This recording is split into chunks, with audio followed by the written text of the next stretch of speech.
Welcome to part one of one sample proportion hypothesis testing. This is the example that we're going to use for a couple parts. It says in a 2019 study, 67% of U.S. households owned at least one pet. In a random study of 635 households, 458 owned at least one pet. Is there enough evidence that the percent that owned a pet changed? All right, so a couple things that are happening here. One is that they gave us a fact that is historically true. So that fact is 67%. So that's going to be our P. P equals 0.67. The next part is that it gives us some data. 458 out of 635. So that data is going to tell us whether or not the percent is still approximately 67% or if it's changed.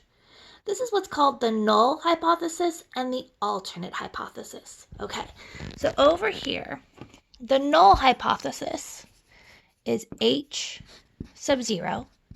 For one sample proportions, it's always P equals your fact. And as we saw over here, that fact was 67%. So we're going to put P equals 0.67. So we always write percents as decimals. Okay, my alternate. When you go to write your alternate, there are three choices. It's either less than, greater than, or does not equal to. So typically how we choose which one our alternate is we look for the language in the problem. So if I look at the last sentence, it says, is there enough evidence that the percent that owned a pet changed? It doesn't say it increased or decreased. So the default would be to use does not equal to. Okay, so my first plan of attack would be to use the null hypothesis is 0.67 and the alternate hypothesis would be that P does not equal 0.67.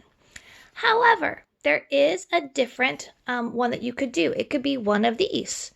And how you would know if you'd want to use one of these is we would want to use our data.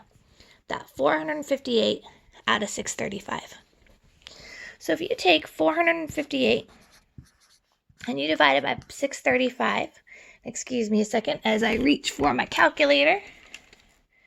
All right, so if I take 458 divided by 635, I'm going to get 72%, 0.72. Okay, so is 0.72 bigger than or smaller than 0.67?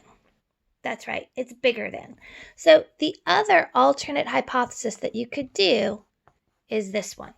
Okay, which one should you do? Honestly, the final answer will be the same. The final result will be the same whether you keep the null or reject the null. Typically what I tell students is focus on the language over here. The fact it did not say increase and just said changed, I would tend to go with this one. However, you could use this one instead. All right, so that's part one.